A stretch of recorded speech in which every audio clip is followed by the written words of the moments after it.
nuestro Salvador. Amén. En el tiempo que pasamos en Irlanda del Norte, mi esposa y yo, pude ir a un seminario bíblico allí en Irlanda. Y una de las cosas que más disfrutaba estando en este seminario con los otros compañeros eran las conversaciones que podíamos tener. Teníamos las clases, pero luego entre clase y clase, o luego en las comidas, pues podíamos tener buenas conversaciones entre los estudiantes. Hablábamos de muchos temas, pero por supuesto hablábamos sobre lo que nos enseñaban, sobre la Biblia, sobre doctrina, sobre incluso algunos temas difíciles que encontramos en la Biblia. Y una pregunta que muchas veces nos hacíamos y que debatíamos y quizá hablábamos sobre eso, es una pregunta sobre la vida del rey Saúl. Y la pregunta es, ¿fue salvo el rey Saúl? ¿Fue salvo el rey Saúl? Porque al ver la vida del rey Saúl, vemos contradicciones. No contradicciones de la palabra de Dios, sino contradicciones en su propia vida. Hemos aprendido en las últimas semanas sobre el rey Saúl, sobre cómo fue elegido, sobre esa humildad que él tenía, de cómo comenzó muy bien el camino, humildemente, sabiendo, como hemos leído hoy, que era pequeño a sus propios ojos. Él se veía a sí mismo y no se veía como un grande que había sido elegido, sino que se veía pequeño. Y después vimos en el capítulo 12, y en el 11 también, que fue lleno del Espíritu de Dios para profetizar, para tener ese poder, para vencer a los enemigos, y Dios trajo victorias a través de él. Pero ya la semana pasada comenzamos a ver el camino hacia abajo.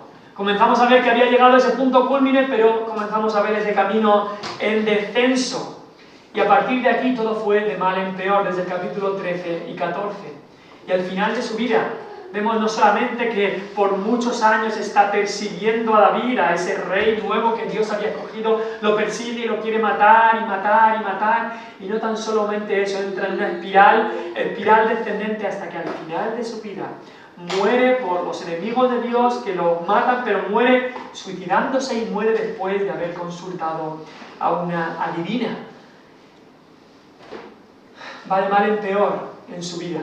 Y personalmente creo que la Biblia nos da grandes indicios para ver que el rey Saúl no conocía de verdad al Señor. Que lo que tenía el rey Saúl era una religión, pero no tenía una relación con Dios. Y hoy vamos a ver bastante sobre esto. Vamos a ver que Saúl le ponía atención a hacer esos sacrificios y ofrendas religiosas a Dios, pero que no le prestaba atención a oír y obedecer la palabra de Dios, que estaba muy interesado en las batallas de Dios, pero muy poco interesado en la palabra de Dios. Que Saúl tenía mucho celo por eliminar ciertos pecados externos, como el pecado de brujería.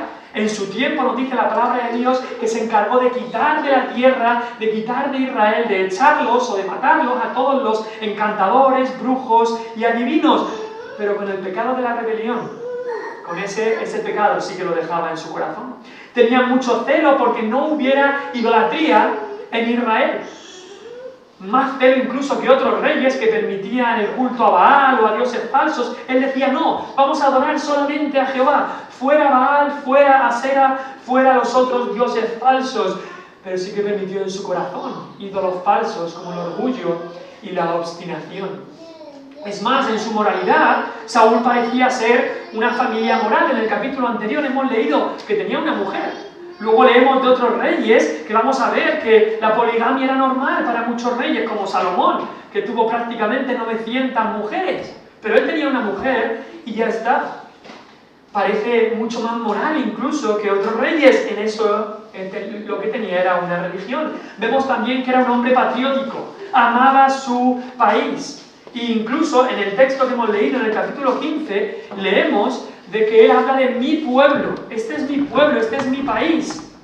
Pero cuando habla con Samuel, le dice, Jehová tu Dios. No puede hablar del Señor como su Dios, sino que dice, tu Dios. Saúl amaba la religión judía, pero no conocía al Dios de los judíos. Saúl tenía una religión acerca del Dios verdadero, pero no tenía una relación con el Dios verdadero. Y mi pregunta para cada uno de nosotros, cada uno de vosotros en el día de hoy es, ¿tienes solo una religión? ¿Tienes solo una religión? Quizá la religión cristiana es tu religión. Quizá tú vienes a esta iglesia. Yo está en mi iglesia, está en mi religión. ¿Pero tienes solo una religión o tienes una relación con Cristo? Porque hay un mundo de diferencia. Hay un mundo de diferencia. Lo que quiero que recordéis en el día de hoy es que Dios quiere que tengas una relación con Él. Una relación con Él a través de Cristo. Dios quiere que tengas una relación con Él a través de Cristo y no tan solamente una religión. La religión no lleva a nadie al cielo. Cristo sí que lleva al cielo. Cristo es el camino. Cristo no vino a instaurar una religión y como iglesia no predicamos una religión, predicamos una persona, predicamos a Cristo. Y en la vida de Saúl vemos esto, desgraciadamente. Un hombre religioso, un hombre que incluso tenía un celo por su religión, un celo parece por Dios, pero no una relación con Él. En el versículo 1 y en el capítulo anterior hemos visto que Saúl había caído. Todo iba bien hasta que comenzó a desobedecer a Dios. Saúl le había fallado a Dios. Y en su orgullo, en su rebeldía, lo vimos la semana pasada, en su obstinación, en su cabezonería, pero Dios le da otra oportunidad. Dios le da otra oportunidad. Y llegamos al capítulo 15, versículo 1, y en vez de Dios decir, ya está, desechado, fuera Saúl, Dios le da una segunda oportunidad. Y estoy seguro de que si Saúl hubiera obedecido, Dios hubiera restablecido su reino. Dios muchas veces es el Dios de la segunda oportunidad. Dios, y muchas veces no solo de la segunda, sino de la tercera, de la cuarta, de la quinta. Cuánta misericordia tiene nuestro Dios, cuánto amor. Que no es solamente si fallas una vez, ya está fuera. Dios te da oportunidad tras oportunidad. Cuánta paciencia tiene nuestro Dios. Quizás estás aquí. Quizás estás en el día de hoy, quizás te criaste en un hogar cristiano o quizá hace años obró Dios en tu vida, pero te alejaste de Él. Te alejaste de Él, te rebelaste contra Dios y Dios te da una segunda oportunidad. Dios te da una segunda oportunidad para que te entregues a Él. Y mi anhelo y mi oración y mi clamor en el día de hoy es no desaproveches esa otra oportunidad que te está dando Dios. No la rechaces porque nunca sabrás cuándo será la última. Esta fue la segunda oportunidad para Saúl, pero la última oportunidad para Saúl. Y leemos aquí que Dios da un mandato en los primeros versículos. Dice, así ha dicho Jehová de los ejércitos, dice en el versículo 2, yo castigaré lo que hizo Amalec a Israel al oponerse en el camino cuando subía de Egipto. Para entender la historia de hoy tenemos que entender otra historia que ocurrió muchos años antes. Muchos años antes, cuando Israel salía de Egipto, habían cruzado el Mar Rojo, estaban saliendo pero cansados, un pueblo pequeño, un pueblo débil, que solo acababa de ser librado, y Dios encima los lleva por un camino para que los filisteos no les ataquen, pero hay un enemigo que odiaba a Dios, que odiaba a su pueblo y los ataca, y esos son los amalecitas. Y allí que tiene que ir Josué a pelear, y Dios les dio la victoria a través de cuando Moisés levantaba los brazos, Dios les dio la victoria. Pero Dios se acuerda de este pueblo, que con tanta maldad quiso atacar a su propio pueblo, tanto que Dios le dijo a Moisés, ¿sabes qué? Yo voy a eliminar la memoria de Amalec de debajo del cielo. Dicen, no han tenido ningún temor de mí, en su odio se han levantado contra mí, han atacado a mi pueblo cuando estaban trabajados y cargados, pequeños y débiles. Dios se lo tomó como algo personal. ¿Por qué? Porque Dios maldice, y hay una maldición clara para aquellos que hacen tropezar a sus hijos. Incluso cuando sus hijos están en su infancia, cuando un cristiano acaba de conocer al Señor y viene alguien y le hace tropezar, dijo Cristo, cualquiera que haga tropezar a alguno de estos pequeños que creen en mí, mejor le fuera que se le colgase al cuello una piedra de molino y que se le hundiese en lo profundo del mar. Eso es lo que hizo Amalec. Nada más el pueblo de Israel había sido librado de la esclavitud, allí que fue a atacar. Mucho cuidado, antes o después Dios castigará a aquellos que hacen tropezar a los hijos de Dios. Entonces Dios da el mandato de ir a atacar a este pueblo.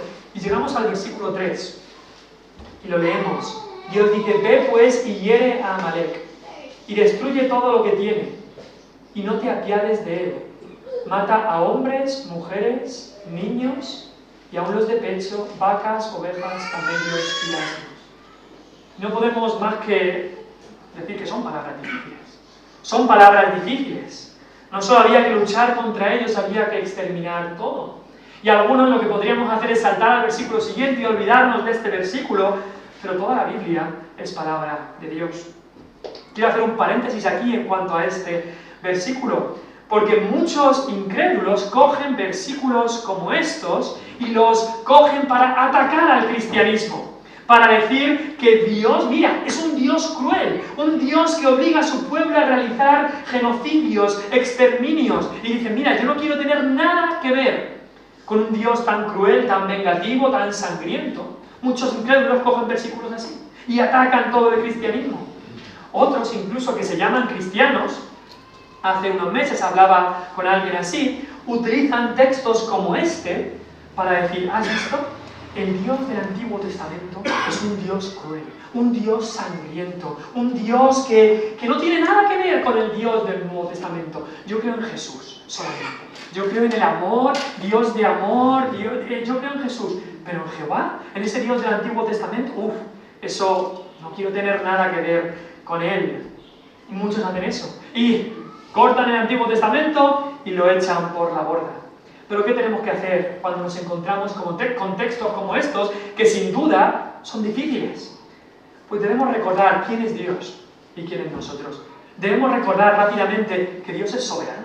Que Dios es soberano, Él es el dueño de todo el universo. Cada persona que es concebida, cada persona que nace, cada vez que tú respiras, que estáis respirando todos aquí, todo eso te lo da Dios. Dios es soberano en todo eso. ¿Quiénes somos nosotros para decirle a Dios lo que tiene que hacer con lo que es suyo? ¿Quién soy yo para ir a tu casa y decirte lo que tienes que hacer con lo que hay en tu casa? No tengo el derecho. Si a Alfonso, por ejemplo, le gusta hacer cestas de esparto, y si Alfonso quiere un día coger esa cesta de esparto que acaba de hacer y echarla al fuego, ¿quién soy yo para decirte, ¡ay, pobre cesta! Él la ha hecho, Él la puede echar al fuego. Nosotros no tenemos nada que decirle a Dios en cuanto a qué hace con lo suyo. Dios es soberano, pero en segundo lugar, Dios es justo. Dios es justo. Y Dios aquí estaba haciendo justicia. ¿Por qué? Porque todos somos pecadores. No es que uno merezca la muerte y otro no, es que todos merecemos la muerte. No hay justo ni aún uno. Hay veces que la gente piensa, ay, estos de Amalek, pobrecitos, todos inocentes. Delante de Dios, aunque delante de nosotros pueda haber inocentes, delante de Dios no hay ningún inocente, porque todos han pecado, todos se han rebelado, no hay quien haga lo bueno, no hay ni siquiera uno. Y estas personas de Amalek incluso habían llegado a ese extremo de maldad, no eran una nación buena ni una nación moral.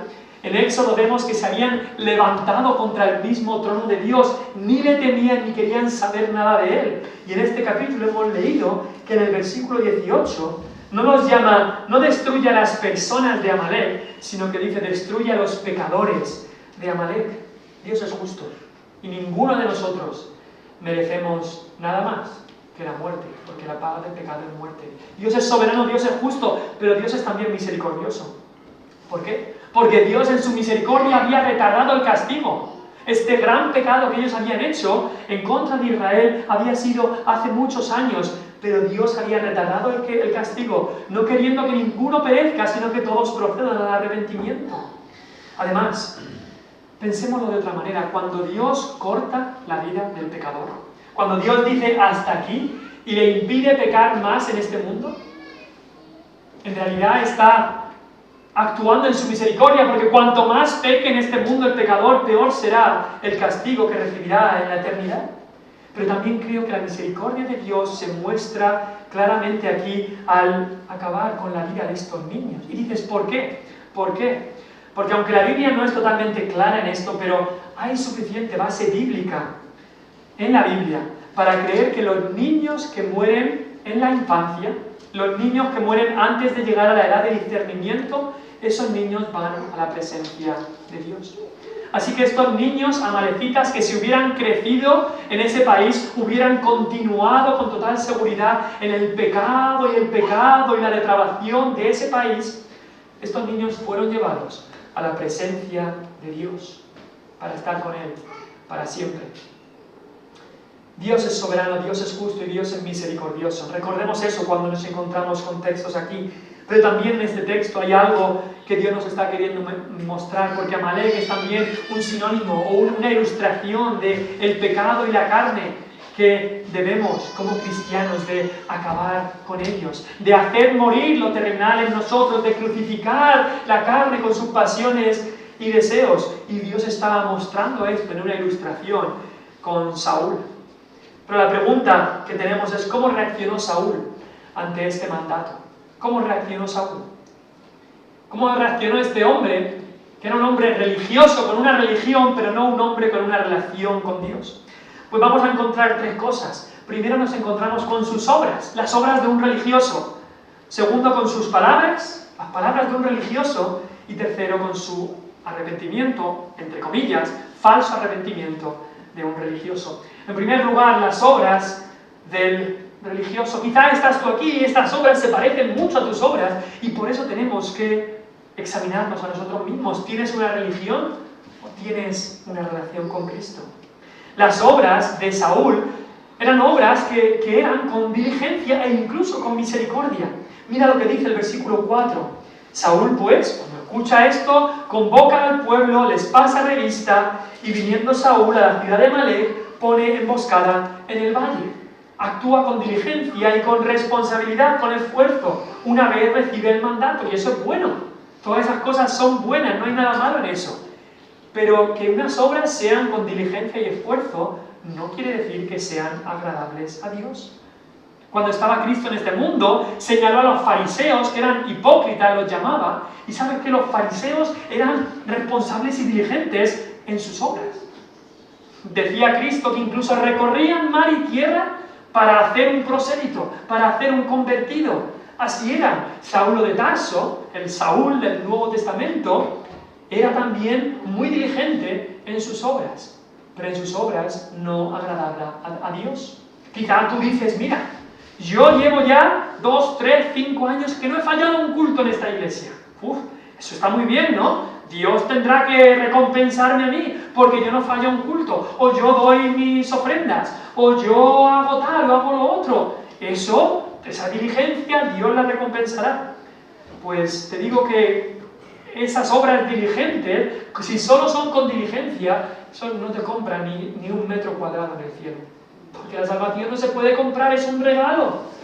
Pero también vemos que actuó con algo de misericordia. Dijo Saúl a los ceneos, a esta otra tribu que vivía en esta nación, les dijo: saliros, apartaros, vosotros mostrasteis misericordia a los hijos de Israel, así que salid de ahí. Seguramente Saúl hacía esto porque Samuel se lo había mandado. Y estaba bien lo que hizo Saúl. Estas familias de los ceneos no debían morir, habían mostrado misericordia, así que ahora había que mostrarle misericordia a ellos, y Saúl actuó con prudencia. Y sabes que las obras de un religioso pueden ser, sí, con diligencia, pero también puede ser con misericordia. Que den a los pobres, que ayudan a los necesitados. Cuando hicimos esto de darle ayuda a Ucrania, yo fui el que más cosas trajo. Cuando dimos estas cajas para los niños en el Sáhara, yo fui el que más ayuda traje. ¿Eso seguramente me va a comprar la salvación? Pues no, lo siento, pero no. Las obras del religioso pueden ser con diligencia y misericordia, pero las obras del religioso son obras con motivaciones egoístas. Mira cómo obró Saúl. Lo leemos en el versículo 8. Y tomó vivo a Agag, rey de Amalek, pero a todo el pueblo mató a filo de espada. Y Saúl y el pueblo perdonaron a Agag y a lo mejor de las ovejas y del ganado mayor. Los animales engordados, los carneros, de todo lo bueno, no lo quisieron destruir, mas todo lo que era vil y despreciable destruyeron.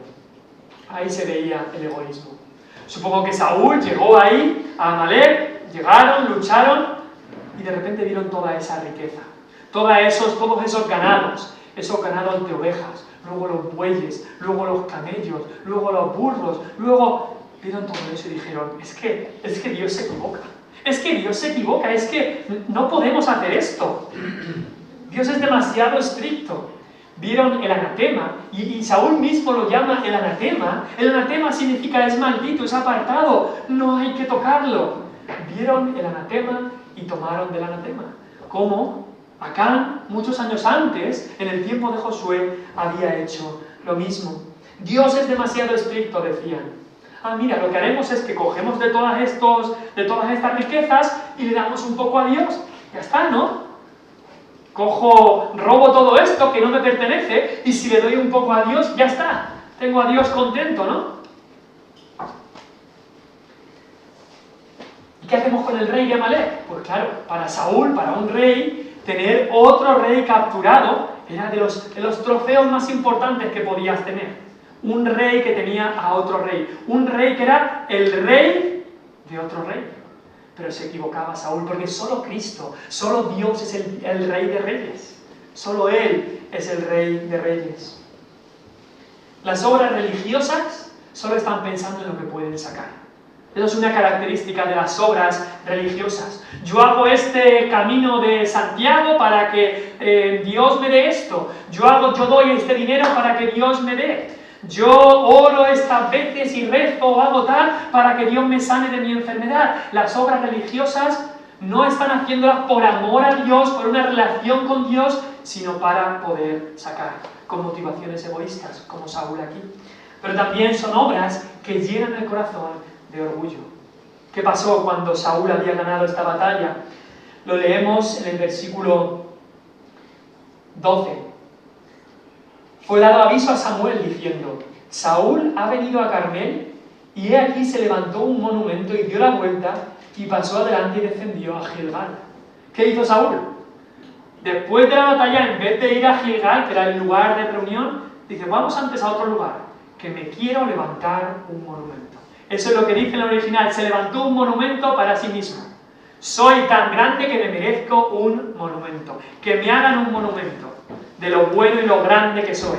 Son las obras de aquel que es religioso, que llenan de orgullo, porque lo primero que piensa después de la victoria no es agradecerle a Dios, no es adorar a Dios, lo primero que piensa es hacerme un monumento. Yo me lo merezco, yo he luchado, yo he organizado al pueblo, yo he sido responsable, yo he tenido misericordia, que me hagan un monumento. Es lo que está pensando Saúl. Que todos me recuerden por muchos años. Samuel me ha dicho algo de que a lo mejor viene otro rey, pero yo me hago un monumento aquí para que todos me recuerden como el primer rey de Israel, el gran Saúl. Lo que estaba haciendo, ¿qué era? Adorarse a sí mismo. Y sabes que las obras del religioso muchas veces son para adorarse a sí mismo, para vanagloriarse a uno mismo. Luego leemos que Saúl quería adorar a Jehová, pero te digo, no vale para nada levantar los domingos un altar de ofrenda a Dios si de lunes a sábado te levantas monumentos cada día a ti mismo. No vale para nada levantar el domingo un altar de ofrenda a Dios si de lunes a sábado te levantas un monumento para ti. Son obras que llenan de orgullo. Pero al fin y al cabo, ¿qué era lo que eran estas obras de Saúl? Eran obras desobedientes. Y ahí es donde Dios hace hincapié en el versículo 22 que hemos leído. Has desobedecido la palabra de Dios. Alguien dice: pero puede parecer obediencia, ¿no? Lo hizo casi. No, él había desobedecido. ¿Por qué? Porque una obediencia a medias es desobediencia. Una obediencia al 90% es desobediencia. Si la madre le dice a los niños recoger la habitación, eso significa recogerla toda. No significa recoge un poquito y ya está y vamos a jugar. Significa recogerla completamente. Y en nuestra vida, cuando Dios manda algo, nos dice hazlo un poquito, manda obediencia completa. El obedecer es mejor que los sacrificios. La desobediencia de Saúl sería por no prestar atención, sería que no había escuchado bien, o fue desobediencia deliberada. Yo creo que fue desobediencia deliberada. Él sabía perfectamente, se acordaba perfectamente de lo que había dicho Dios, pero no quería cumplirlo. Pero aunque fuera que no prestó atención, era su culpa no prestar atención. Hay gente que piensa: lo hizo por ignorancia, y esta persona pecó porque no sabía. Es que es nuestra responsabilidad saber lo que está bien y lo que está mal, lo que Dios nos manda. Para la obediencia religiosa, los mandamientos de Dios son gravosos. Pero es que es muy estricto. Es que Dios manda mucho, es que Dios es muy exigente. Claro, porque Dios dice: crucifica la carne con tus pasiones y deseos. Pero eso es demasiado, es que yo le quiero hacer un poco de caso a mi corazón me dice esto, y Dios dice: pero el corazón es engañoso. Dios dice, haced morir lo terrenal entre vosotros. Ay, pero es que lo terrenal me da mucho placer. Y Dios dice, hacedlo morir. Y Saúl dejó todas estas cosas. Dejó todas estas cosas. Tenía el corazón de un fariseo, como vemos en el Nuevo Testamento, que Cristo habla una y otra vez de estos fariseos religiosos, hipócritas. Me acuerdo ahora el pastor Sugel Michelin dice, y con razón dice, que mucho cuidado con pensar que eso está muy fuera de nosotros, porque en el corazón de cada uno de nosotros tenemos un fariseo escondido. Tenemos un fariseo escondido, tenemos un religioso escondido que quiere vivir conforme a mis obras y no conforme a Cristo. Ahora, ¿sabes qué? Las personas con obras religiosas, aunque en ellos hay ciertas cosas que si luego Dios obra y son salvos, serán más útiles que los profanos, los inmorales, pero estas personas religiosas tienen un gran problema. Porque aunque de apariencias pueden estar cerca de Dios, en realidad están bien lejos de la gracia de Dios. Estaba leyendo ayer de un puritano llamado Thomas Goodwin y hace una ilustración que he intentado hacer un dibujo aquí, no sé si se podrá entender. Josué, hay un dibujo ahí, si puedes ponerlo. Gracias. No sé si se entenderá, pero él hace la diferencia entre el religioso y el profano. El religioso podrías pensar aquel que es moral, puedes pensar en alguien en tu pueblo que pues es una persona moral, un vecino honesto, moral, decente, que tiene su familia, que nunca ha defraudado a nadie. Una persona moral, una persona religiosa que va a la iglesia, va a misa, una persona religiosa. ¿Cuál es la diferencia entre el religioso y el profano? El profano podríamos decir aquel que es inmoral, aquel que es el mal vecino, que roba a los demás, el que trafica con droga, la que ha tenido 5 maridos, el que tiene no es su marido, los que han vivido una vida de perversidad aparente. ¿Cuál es la diferencia entre ellos? Pues este puritano decía, a simple vista, parece que el religioso, el azul, está más cerca de la gracia, está más cerca del reino de Dios, y que el profano está más lejos. Pero si pensamos bien, no está tan cerca el religioso, porque el religioso tiene que bajarse, humillarse a sí mismo para poder llegar. El rojo significaría la gracia o llegar a conocer a Cristo. El religioso tiene que bajar y luego subir. Está más lejos en realidad, aunque a simple vista parezca que está más cerca, en realidad está más lejos. Y eso es exactamente lo que dijo Cristo cuando estaba aquí. Los religiosos de su tiempo eran los fariseos.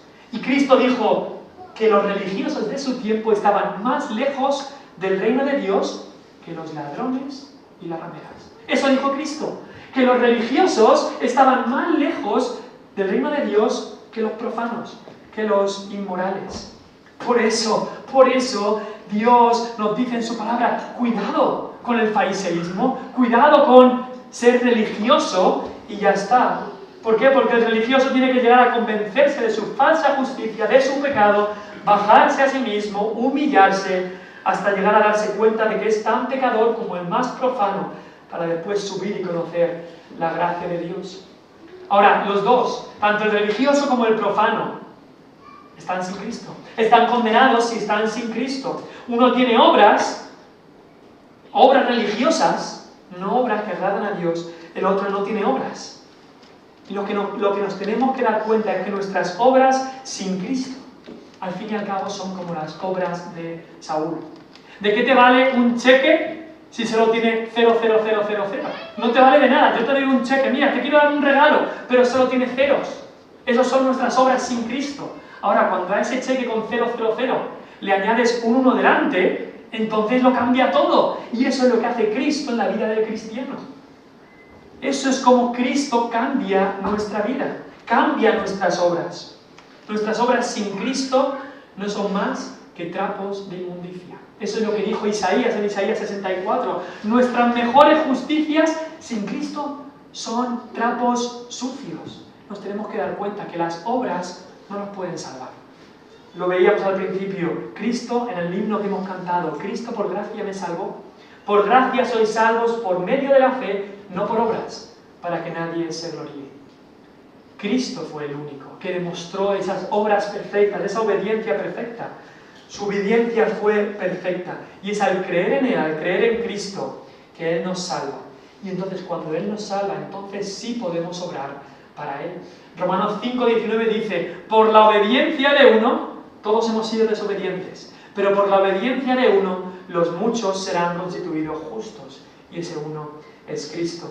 Así que necesitamos la salvación que Cristo compra para nosotros, porque nuestras obras en nosotros mismos no son agradables a Dios, son como las de Saúl, son como las del religioso o como las 0 obras que tiene el profano. No pueden llegar a Dios. Lo que necesitamos es que Cristo nos cambie el corazón. Otro puritano llamado Stephen Charnock dijo, no son las buenas obras las que hacen bueno el corazón, sino que es el buen corazón el que hace buenas las obras. No son las buenas obras las que hacen bueno el corazón, sino el buen corazón el que hace buenas las obras. Y el buen corazón solo lo puede dar Cristo. Porque cuando somos salvos, Él hace un trasplante de corazón, nos quita el corazón duro de piedra y nos da un corazón de carne. Así que la obediencia en tu relación con Dios es tremendamente mejor que los sacrificios en una religión para Dios. Dios dice aquí, quiero obediencia. Y esa obediencia solo viene cuando hemos venido a Cristo. Quiero obediencia y no sacrificios. Te pregunto, hijo de Dios, o que te llamas hijos de Dios, ¿muestran tus obras que tienes una religión?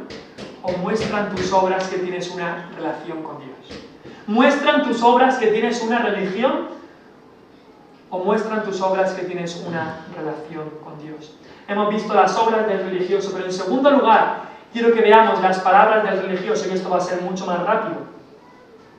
Dios habla con Samuel cuando Saúl ha pecado y le dice a Samuel, mira, me pesa. Y es curioso que Dios diga esto, me pesa en el corazón haber puesto a Saúl por rey. Dios dice, me ha dejado, no ha cumplido mis palabras. Y allí estaban Samuel y Dios llorando, si se puede decir así, por Saúl. Mientras Saúl estaba alegre, celebrando su triunfo de fiesta, haciéndose monumentos por lo grande que era él mismo, por otro lado estaban Dios y Samuel con pesar en el corazón. Y Samuel nos dice ahí que clama. Y Samuel pasa la noche orando, como su Señor, como su Salvador Jesucristo, que cuántas noches pasó orando. Así lo pasa Samuel. A Samuel realmente le importaba.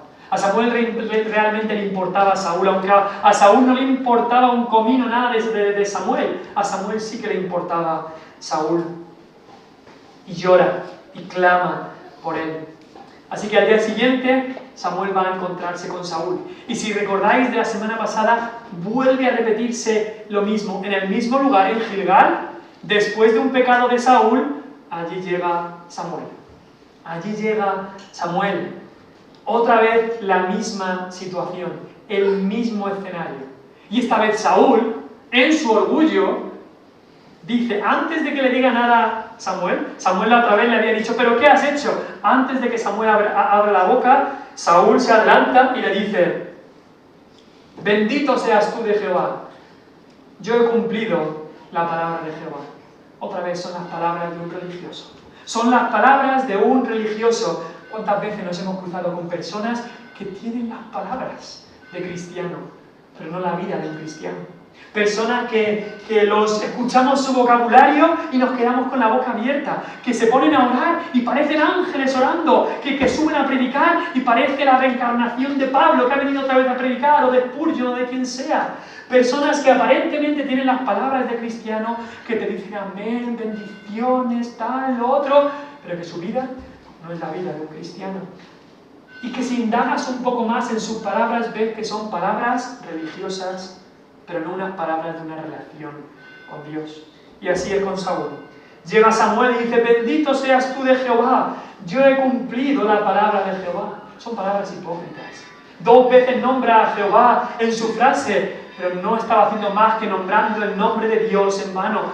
Dice el mandamiento que no usaremos el nombre de Dios en vano. El nombre de Dios estaba en su boca, pero no en su corazón. Como dijo Dios después de su pueblo, este pueblo de labios me honra, pero su corazón está lejos de mí. Saúl, de palabra, parecía que tenía a Dios, Pero vemos las palabras de Saúl, que él bendice y maldice como si fuera fácil. Algo tan serio y sagrado como una bendición y una maldición, a él le salía como nada. En el capítulo anterior, de repente soltó esa maldición que provocó que se estropeara esa victoria. Después hizo un juramento de maldición para sí mismo, que mi hijo va a morir, así me haga Dios y aún me añada que sin duda morirás, Jonatán. Y luego tuvo que quitar esa afirmación. Ahí le salía maldición y ahora le sale bendición. Y así son las palabras del religioso. Maldice, bendice, y de una misma boca proceden bendición y maldición. Dijo Santiago en el capítulo 3, versículo 10. Y después dice, hermanos míos, esto no debe ser así. Son palabras hipócritas, palabras que muestran una cosa y luego son otra. Son palabras sin autoexamen. En ningún momento a Saúl se le ocurre pensar y decir, ¿es correcto lo que he hecho? Incluso Samuel había venido, le dice, Samuel, ¿es correcto esto que he hecho? No hay autocrítica, no hay examinarse a uno mismo, no hay ver si lo que he hecho está bien, no. Son palabras sin autoexamen. Es más, repite 3 veces que yo lo he hecho bien. Que yo lo he hecho bien, que yo lo he hecho bien, y lo repite 3 veces. Primero, en esa primera palabra que dice, yo he cumplido la palabra de Jehová, versículo 13. Versículo 15 lo vuelve a decir, no, pero hemos traído unas cosas, pero lo demás lo destruimos. Y después, en el versículo 20, contradice a Samuel directamente, y cuando dice antes bien, está diciendo, no, que no tiene razón, Samuel. Antes bien, yo he obedecido la voz de Jehová. No hay autoexamen, solo hay declaraciones y alabanza propia. Porque las palabras del religioso son también palabras de alabanza propia. Yo he cumplido, yo he obedecido, yo fui, yo he traído, yo he destruido. Se alaba a sí mismo. Cuando en Proverbios Salomón dijo claramente, que te alabe el extraño y no tu propia boca, el ajeno y no los labios tuyos. Aquellos que se tienen que alabar a sí mismos son porque hay mucho que están escondiendo. Son de alabanza a sí mismo y no de alabanza a Dios. No alaba a Dios en ningún momento porque Dios me ha dado la victoria. Y al final son palabras mentirosas porque está ocultando el pecado. Son palabras mentirosas porque dice que ha sido el pueblo cuando había sido él. Son palabras de mentira. Y te pregunto, ¿y tus palabras? ¿Son palabras que muestran esa relación que tienes con Dios? ¿O son palabras de religión? ¿Son palabras que muestran que, sí, esta persona es religiosa? ¿O son palabras que muestran, esta persona tiene una relación con Cristo? No es lo mismo, no es lo mismo. En tercer lugar, hemos visto las obras del religioso, las palabras del religioso, y vamos a ver el arrepentimiento, y debería haber puesto entre comillas, el falso arrepentimiento, porque eso es lo que es, del religioso. En el versículo 24, leemos las palabras, entonces Saúl dijo a Samuel, yo he pecado. Y diríamos, bien, gracias a Dios que Saúl después de su pecado ahora se arrepiente. Qué bien, ¿no? Fue lo mismo que hizo David. David también pecó. Sabemos de ese gran pecado y lo miraremos ya dentro de unas semanas o meses, el gran pecado de David en 2 de Samuel 11, su pecado con Betsabé. Y cuando vinieron y le confrontaron con su pecado, dijo eso también David, he pecado, delante de Dios he pecado. Pero cuando examinamos un poco más de cerca estas palabras y lo que viene después, vemos que los arrepentimientos de David y de Saúl eran completamente distintos. David se arrepintió de verdad. Fue un arrepentimiento para vida. Como dice esa pregunta y respuesta, el arrepentimiento para vida es la visión y conciencia no solo del peligro, sino también de la suciedad y lo odioso del pecado, en la cual el pecador se duele tanto por sus pecados y los odia a fin de abandonarlos todos, volviéndose a Dios, proponiéndose y esforzándose constantemente por andar con Cristo en todos los caminos de una nueva obediencia. Eso es arrepentimiento verdadero. No vemos eso con Saúl. El arrepentimiento de Saúl, el arrepentimiento de un religioso, el falso arrepentimiento, es un arrepentimiento primero para librarse de las consecuencias. Es curioso, justo cuando Samuel dice, Dios te ha desechado para que no seas rey, entonces Saúl dice, he pecado. Claro, cuando le dicen las consecuencias de su pecado, cuando le dicen lo que le va a tocar por haber pecado, entonces sí que dice, yo he pecado. Claro, así es muy fácil, ¿no? Así es muy fácil. Solo piensa en librarse de la paga del pecado, pero no quiere librarse del placer del pecado. Él quiere seguir en su pecado. No hay un odio hacia el pecado, solo hay una aprensión a las consecuencias del pecado. ¿Y cuántos hay? ¿Cuántos hay que hacen lo mismo? Que profesan la religión, que quizá profesan haberse convertido a Cristo, pero solo están pensando de las consecuencias del pecado. Se quieren librar del infierno. Yo no quiero ir al infierno. No, yo no quiero ir al infierno. Así que profeso, digo, sí, yo me he arrepentido, pero quiero seguir viviendo en pecado. No quiero el infierno, pero sí que quiero el pecado. Eso no es arrepentimiento.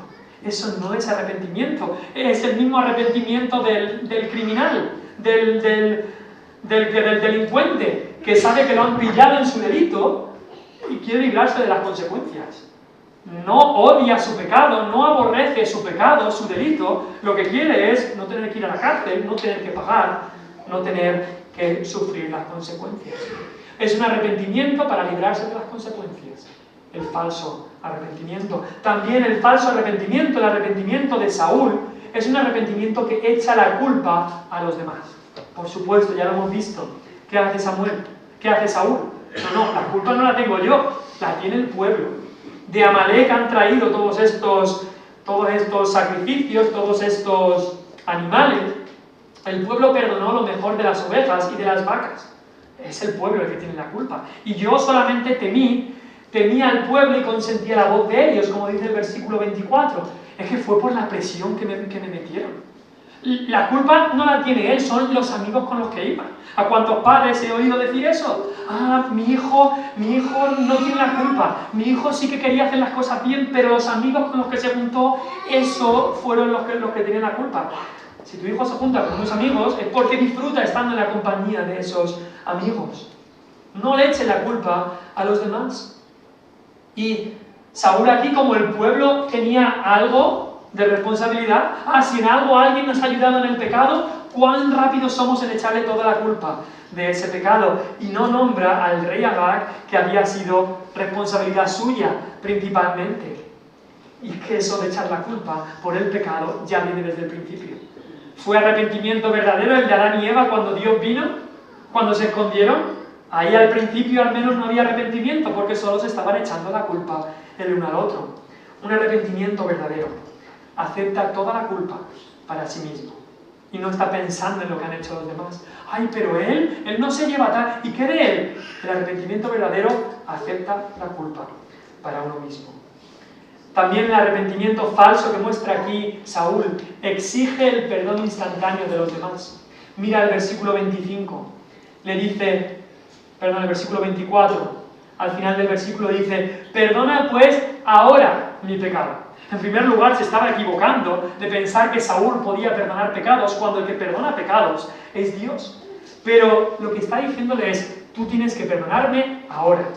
Yo he dicho que he pecado, así que exijo que me perdones en este mismo instante.